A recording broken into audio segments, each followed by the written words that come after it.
Hello दोस्तों, स्वागत है आप सभी के अपने चैनल आर के एक्सपर्ट क्लासेस पर।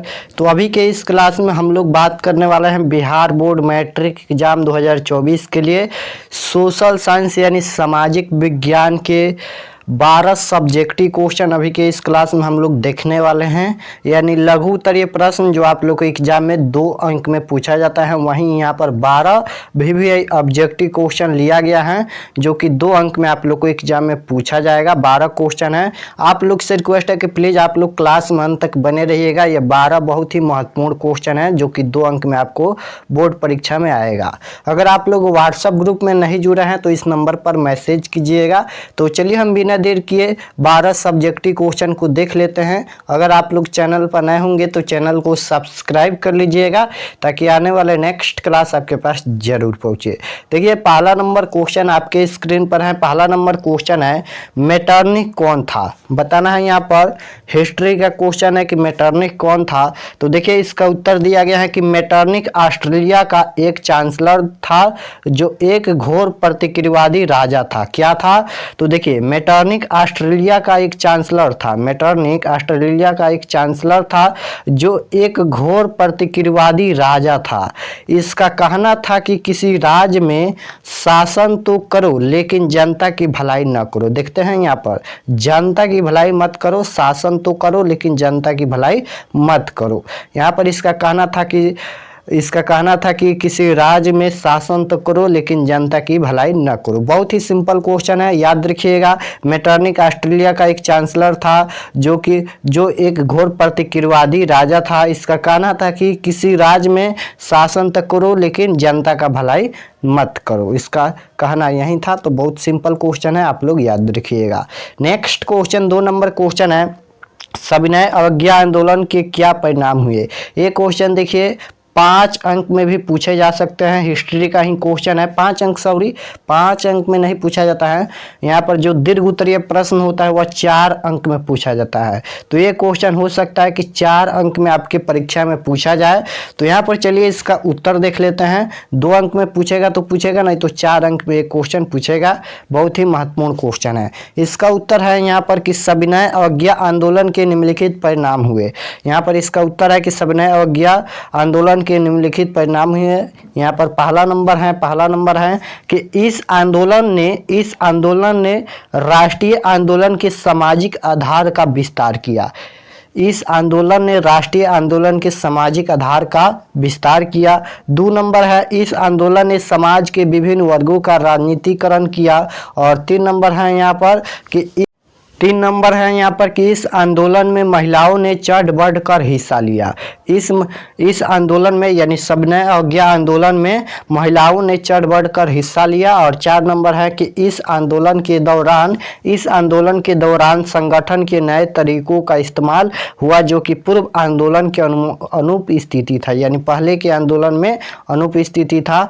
तो यहाँ पर 5 नंबर पॉइंट है कि इस आंदोलन ने सामाजिक एवं कृषक आंदोलन को भी प्रभावित किया। बस 5 पॉइंट है, आप लोग याद रखिएगा। इतना लिखिएगा तो 4 अंक भी मिल जाएगा और इतना लिखिएगा तो 2 अंक भी मिल जाएगा। तो दोनों के लिए क्वेश्चन है।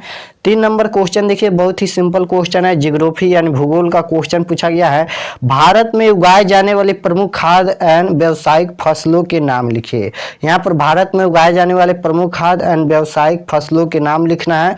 तो इसका उत्तर आपके सामने है। इसका उत्तर है प्रमुख खाद्य फसल यहाँ पर धान, गेहूं, मक्का, दलहन, तिलहन, ज्वार, बाजरा।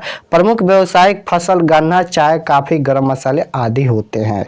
बहुत ही सिंपल क्वेश्चन है, देख सकते हो। आप लोग याद रखिएगा कि प्रमुख खाद्य फसल यहाँ पर धान, गेहूं, मक्का, दलहन, तिलहन, ज्वार और बाजरा। प्रमुख व्यावसायिक फसल यहाँ पर गन्ना हो गया, चाय हो गया, कॉफी हो गया और गरम मसाले आदि हो गया।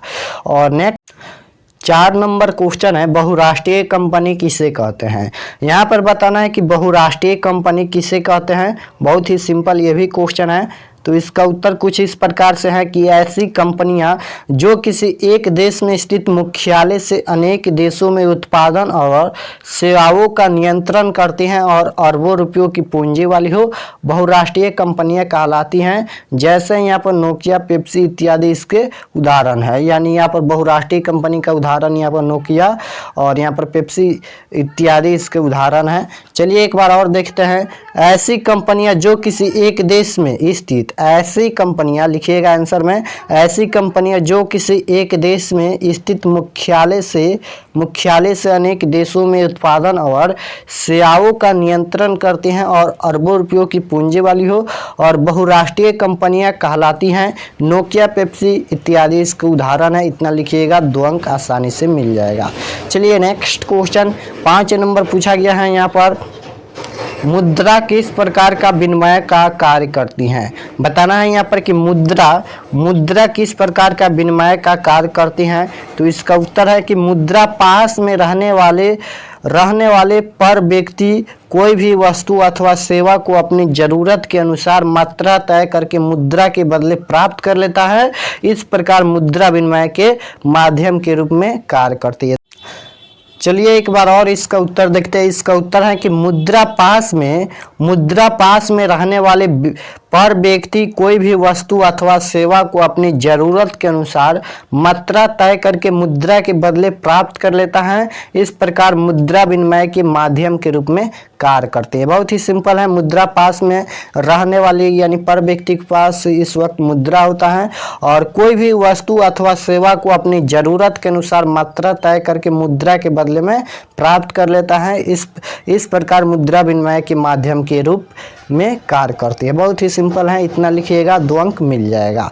नेक्स्ट क्वेश्चन 6 नंबर पूछा गया है। धात्विक खनिज के 2 प्रमुख पहचान क्या है। यहाँ पर बताना है कि धात्विक खनिज के 2 प्रमुख पहचान क्या है।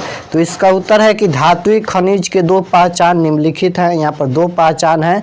धात्विक खनिज के यहाँ पर पहचान लिखना है तो 2 पहचान निम्नलिखित है।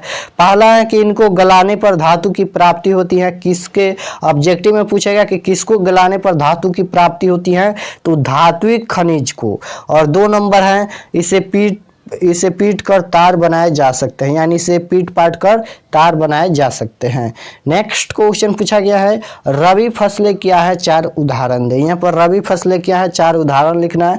तो रबी फसलें को शीत ऋतु में अक्टूबर से दिसंबर के मध्य बोया जाता है तथा ग्रीष्म ऋतु में अप्रैल से जून में काट लिया जाता है। उदाहरण गेहूं, जौ, चना, मटर इसका उदाहरण है। देखिए ये भी क्वेश्चन बहुत ही सिंपल है, आप लोग पीछे भी क्लास में पढ़े होंगे। नेक्स्ट क्वेश्चन पूछा गया है 8 नंबर। परिवारवाद क्या है, परिवारवाद क्या है, यही क्वेश्चन पूछा गया है। तो इसका उत्तर है कि जब किसी जनप्रतिनिधि के निधन या, देखिए क्वेश्चन को समझिए, जब किसी जनप्रतिनिधि के निधन या इस्तीफे के कारण कोई सीट खाली हुई और उसे उसके ही किसी परिजन को टिकट दे दिया जाता है तो उसे हम परिवारवाद कहते हैं। परिवारवाद क्या है, तो जब किसी जनप्रतिनिधि के निधन या इस्तीफे के कारण कोई सीट खाली हुई और उसे उसके ही बदले परिजन को टिकट दे दिया जाता है तो यह परिवारवाद कहलाता है। नेक्स्ट क्वेश्चन 9 नंबर पूछा गया है। हरित क्रांति से आप क्या समझते हैं। यहाँ पर बताना है कि हरित क्रांति से आप क्या समझते हैं। यह भी जियोग्राफी यानी भूगोल का क्वेश्चन है। तो इसका उत्तर कुछ इस प्रकार से है। इसका उत्तर है कि भारतीय कृषि में क्रांतिकारी विकास को हरित क्रांति कहते हैं। नई प्रजातियों की फसल लगाकर सिंचाई सुविधाओं, आधुनिक उपकरणों के प्रयोग एवं रासायनिक खाद के प्रयोग से भारतीय कृषि में सोना उत्पादन होने लगा है।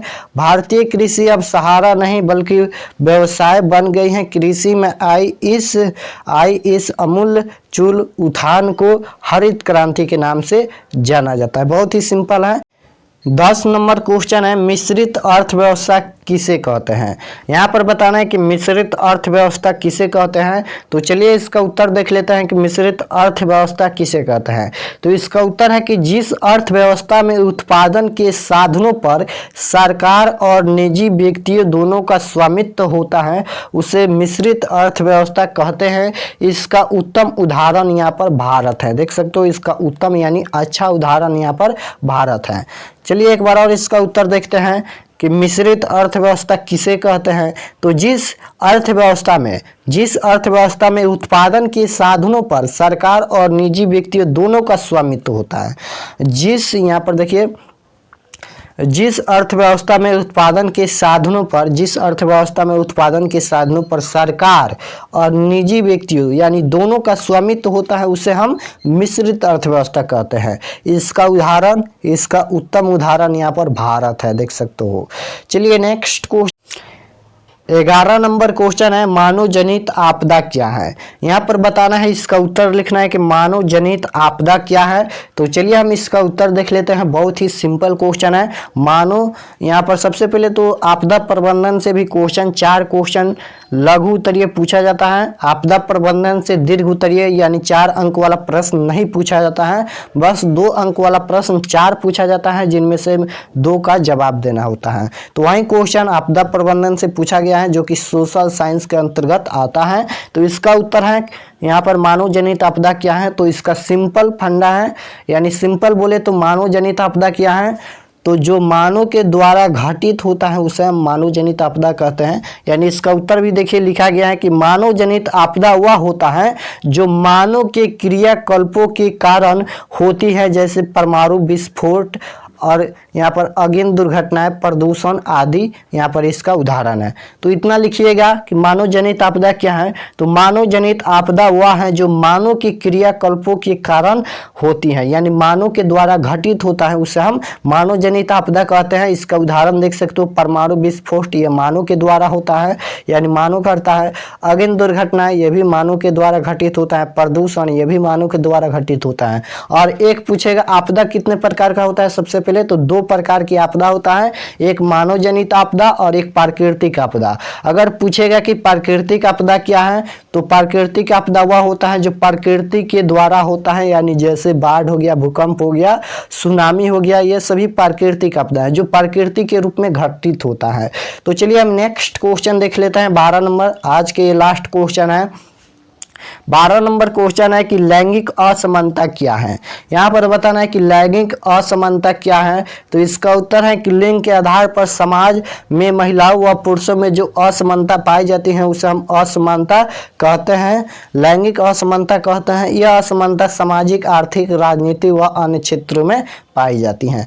तो इतना लिखिएगा तो 2 अंक मिल जाएगा। देखिए इसका उत्तर एक बार और बता देते हैं कि लिंग के आधार पर समाज में महिलाओं व पुरुषों में जो असमानता पाई जाती है, महिलाओं व पुरुषों में जो असमानता पाई जाती है उसे हम लैंगिक असमानता कहते हैं। यह असमानता सामाजिक, आर्थिक, राजनीतिक व अन्य क्षेत्रों में पाई जाती हैं। तो आज के लास्ट क्वेश्चन था 12 नंबर। 12 क्वेश्चन बता दिए हैं, आप लोग इसे जरूर से जरूर याद कर लीजिएगा। 2024 के लिए महत्वपूर्ण 12 क्वेश्चन है, जो कि हम 2 क्वेश्चन सब्जेक्टिव का सोशल साइंस के पीछे भी करा चुका हूं, उसको भी आप लोग देख लीजिएगा। नहीं मिलेगा तो डिस्क्रिप्शन में लिंक होगा, जाकर देख लीजिएगा। अगर आप लोग चैनल पर नए होंगे तो चैनल को सब्सक्राइब जरूर करना, ताकि आने वाले नेक्स्ट क्लास आपके पास जरूर पहुंचे। और ऑब्जेक्टिव क्वेश्चन के साथ साथ सब्जेक्टिव क्वेश्चन भी जरूरी होता है, क्योंकि दोनों आधा आधा होता है, यानी बराबर बराबर होता है। तो चलिए मिलते हैं नेक्स्ट क्लास में, तब तक अपना स्टडी कीजिए। आप सभी को ऑल द बेस्ट।